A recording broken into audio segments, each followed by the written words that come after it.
जिस गन्ने से गुड़ इतना काला होता है उसकी चीनी इतनी सफेद कैसे हो गई। केमिकल्स उसमें डाले जाते हैं। और मैं एक चीनी मिल के अधिकारी जो मैनेजर है, मैं उनकी बात आपको बता रहा हूं। उन्होंने कहा कि मुझे लगभग 12 साल हो गए चीनी मिल में काम करते हुए, और जब से मैंने काम करना शुरू कर दिया चीनी मिल में, तभी से मैंने घर में चीनी लाना ही बंद कर दिया। मैं तब से अपने बच्चों को चीनी खिलाता ही नहीं हूं, जबकि नौकरी से सैलरी वहीं से मिलती है, मगर चीनी नहीं। मैंने कहा कि आखिर कौन सी घटना घटी जिसके कारण से आपने ऐसा किया।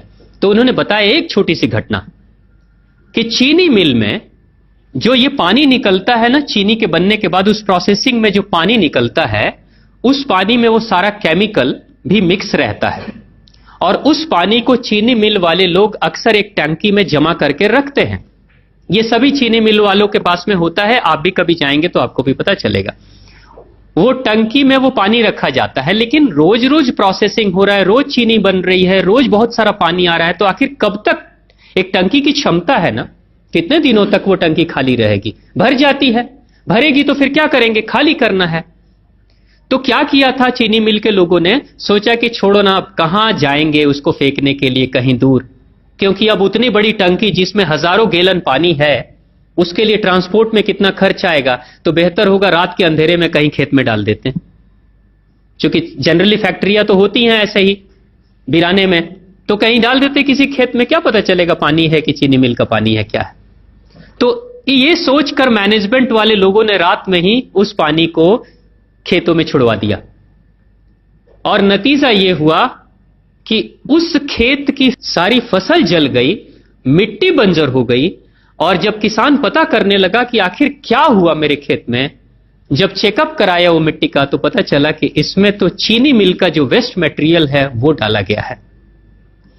तब उसको खबर मिली कि हां, किसी स्टाफ ने बताया कि हां, हमारे चीनी मिल से ही पानी डाला गया था आपके खेत में, और पूरी मिट्टी बंजर हो गई। उसने केस कर दिया और चीनी मिल वाले को मुआवजा देना पड़ा लाखों रुपए। तभी से वो स्टाफ कहते हैं कि जो मिट्टी को बंजर कर दे वो इंसान के शरीर में जाए तो क्या करेगी। उसी के बाद से मैंने अपने घर में चीनी लाना बंद कर दिया। और सच्चाई है, लगभग अगर आप देखेंगे तो अंग्रेजों के आने के समय अंग्रेज पहला चीनी मिल इन्होंने भारत में ही लगाया था।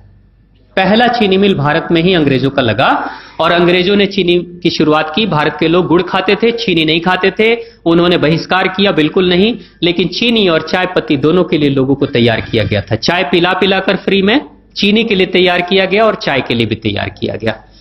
अंग्रेज ने जब से यह शुरू किया है, और पिछले 50 वर्षों से हमारे समाज में चीनी खाने का प्रचलन बहुत तेजी से बढ़ा है, और उसी समय से भारत के लोगों के बच्चों के शरीर में कैल्शियम की कमी होनी शुरू हो गई है।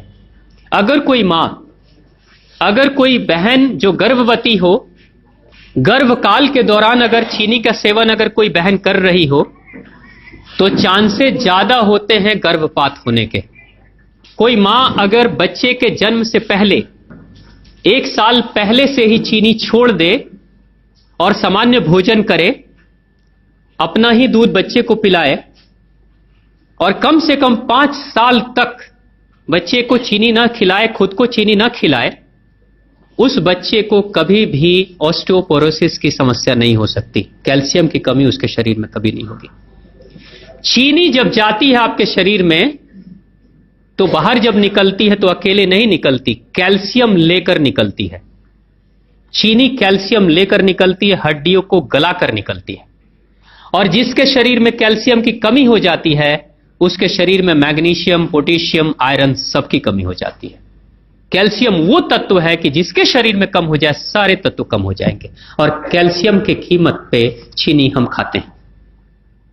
भारत, पाकिस्तान, बांग्लादेश, नेपाल, ऐसे कुछ देशों के अलावा दुनिया के बहुत सारे ऐसे राष्ट्र हैं जहां चीनी का इस्तेमाल ही नहीं होता। आज भी चीनी खाते नहीं, बहुत सारे देश नहीं खाते बिल्कुल।